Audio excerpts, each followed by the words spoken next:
ഈ വീഡിയോയിലേക്ക് എല്ലാവർക്കും സ്വാഗതം. ഇന്ന് നമ്മൾ സമ്പൂർണ്ണ പ്ലസ് എങ്ങനെ യൂസ് ചെയ്യുക എന്നുള്ളതാണ് പറയാനായിട്ട് പോകുന്നത്.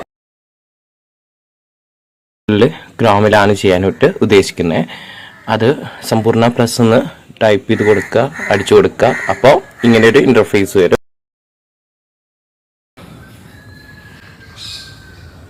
ഓപ്പൺ ചെയ്ത് കഴിഞ്ഞാൽ നമുക്ക് കാണാൻ പറ്റും സെലക്ട് യൂസേഴ്സ് എന്ന് കാണാം. അതുപോലെ എൻ്റർ യൂസർ നെയിം പാസ്വേഡ് എന്ന് കാണാൻ പറ്റും. ജസ്റ്റ് അതിലെ സെലക്ട് യൂസർ, ഇപ്പോൾ ഒരു ടീച്ചർ ആണെങ്കിൽ ടീച്ചർ, പാരൻ്റ് ആണെങ്കിൽ പാരൻ്റ്, സ്കൂൾ എന്നാണ് എന്നുണ്ടെങ്കിൽ അങ്ങനെ സ്കൂളിൽ നിന്ന് അടിച്ചാലും മതി, ടീച്ചർ എന്ന് കൊടുക്കാം. Okay, no problem. അത് കഴിഞ്ഞിട്ട് നമ്മൾ അതിൻ്റെ പാസ്വേഡ് അടിച്ചു കൊടുക്കുക, യൂസർ നെയിം അടിച്ചു കൊടുക്കുക, അത് കഴിഞ്ഞിട്ട് പാസ്വേഡ് അടിച്ചു കൊടുക്കുക കേട്ടോ. അത് കഴിഞ്ഞിട്ട് നമുക്ക് കാണാൻ പറ്റിയ സ്കൂൾ നെയിം കാണാൻ പറ്റും. കണ്ടോ സ്കൂൾ നെയിം? ഞാൻ ജസ്റ്റ് കളറൊന്ന് മാറ്റിയിട്ട് വെച്ച് തരാം. ഇവിടെ സ്കൂൾ നെയിം കാണാൻ പറ്റും. നമ്മുടെ സ്കൂൾ തന്നെയല്ലേ കൺഫേം ചെയ്യാം. അത് കഴിഞ്ഞിട്ട് നമുക്ക് സ്കൂൾ നെയിം ജസ്റ്റ് കാണാൻ പറ്റും, അത്രേ ഉള്ളൂ.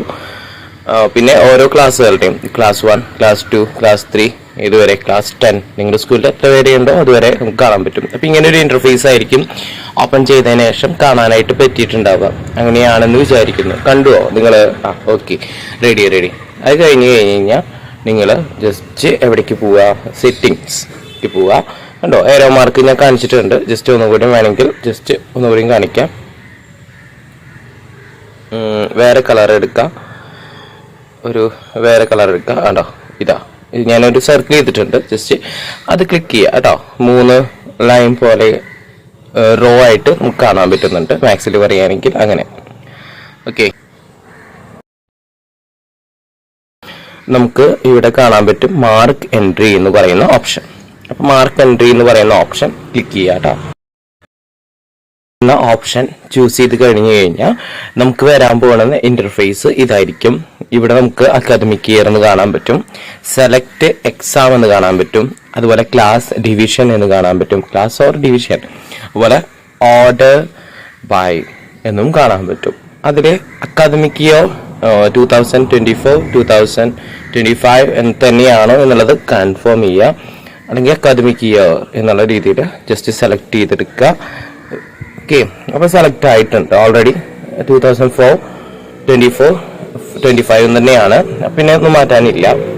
അത് കഴിഞ്ഞാൽ സെലക്ട് എക്സാം, നമ്മുടെ ആനുവൽ എക്സാമിൻ്റെ ആണ് ജസ്റ്റ് ആഡ് ചെയ്യാനായിട്ട് പോകുന്നത്. അപ്പോൾ ആനുവൽ എക്സാം സെലക്ട് ചെയ്യുക.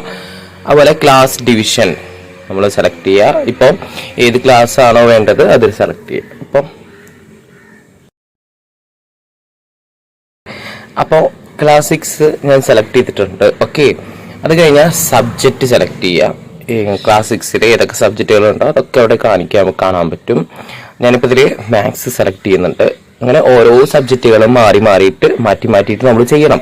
അപ്പോൾ ആദ്യം മാത്സ് ചെയ്ത് കഴിഞ്ഞാൽ അടുത്ത സബ്ജക്റ്റ് എടുക്കുക, അതും നമ്മൾ ഇതേപോലെ ചെയ്യണം. ഓക്കെ, അത് കഴിഞ്ഞാൽ ഓർഡർ ബൈ എന്ന് പറഞ്ഞിട്ട് കാണാം. അതിൽ നെയിം എന്ന് സെലക്ട് ചെയ്താൽ മതി കേട്ടോ. നെയിം എന്ന് സെലക്ട് ചെയ്താലും മതി. എന്നിട്ട് ഗോ എന്നടിച്ചു കഴിഞ്ഞാൽ എന്ത് കിട്ടും? ലിസ്റ്റ് കിട്ടും. നെയിമാണ് കാണുന്നത്, നെയിം ഞാൻ കാണിക്കുന്നില്ല. അപ്പോൾ ജസ്റ്റ് ഇതുപോലെ വരും എന്ന് മാത്രമേ ഞാൻ പറയുന്നുള്ളൂ. അപ്പോൾ നെയിം ഞാൻ ഇതിൽ കാണിച്ചിട്ടില്ല കേട്ടോ. നിങ്ങൾക്ക് മനസ്സിലായല്ലോ? ലെഫ്റ്റിൽ നിങ്ങൾക്ക് നെയിം കാണാൻ പറ്റും, അത്രേ ഉള്ളൂ. അപ്പോൾ നമ്മളിപ്പോൾ സെലക്ട് ചെയ്തത് മാത്സ് ആണ്. അപ്പോൾ മാത്സിൽ ഫസ്റ്റ് കുട്ടിക്ക്, ഇപ്പോൾ ആദ്യത്തെ കുട്ടിക്ക് എത്രയാണ് കിട്ടിയിട്ടുള്ളത് അത് അതിൽ കാണിക്കുക. ഫസ്റ്റില് ആ കുട്ടിക്ക് എ ആണെങ്കിൽ എ കൊടുക്കുക.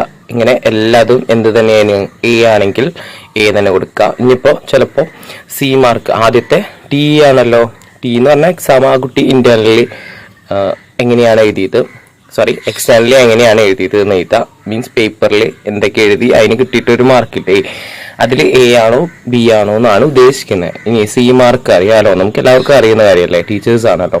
അപ്പോൾ സി മാർക്കും എന്താണ്, എ ആണെങ്കിൽ എ. പാരന്റ് ഉണ്ട്, അതുകൊണ്ടാണ് ഞാൻ ഡീറ്റെയിൽ ആയിട്ട് പറയുന്നത്. ഓക്കെ, ഇനി അത് എല്ലാം കഴിഞ്ഞതിന് ശേഷം നമ്മൾ സേവ് കൊടുക്കുക. ഓക്കെ കൊടുത്താൽ അത് അങ്ങനെ എല്ലാ സബ്ജക്റ്റും ഇതേപോലെ ചെയ്യണം. ഓക്കെ, എല്ലാ സബ്ജക്റ്റും ഇതേപോലെ ചെയ്യുക. ഇപ്പോൾ ഒരു സബ്ജക്റ്റ് ചെയ്ത പോലെ അടുത്ത സബ്ജക്റ്റ് ചൂസ് ചെയ്യുക. ഇപ്പോൾ മാത്സ് കഴിഞ്ഞാൽ നിങ്ങൾക്ക് ഓറൽ തന്നെ ചൂസ് ചെയ്യാവുന്നതാണ്. ഹിന്ദിയൊക്കെ ഉണ്ട്, അപ്പോൾ ഹിന്ദി ചൂസ് ചെയ്യാം. ഹിന്ദി എടുക്കുക. എന്നിട്ട് നമ്മൾ എന്ത് ചെയ്യണം? ഗോ എന്ന് കൊടുക്കണം. വീണ്ടും ചെയ്തു പോവുക. പ്ലീസ് സെലക്ട് എന്നുള്ളതൊക്കെ സെലക്ട് ചെയ്ത് പോവുക. കണ്ടോ, ഗ്രേഡ് കൊടുക്കുക. അങ്ങനെ അത് വീണ്ടും സേവ് ചെയ്ത് കൊടുക്കുക കേട്ടോ. ഓക്കെ, അത്രയേ ഉള്ളൂ.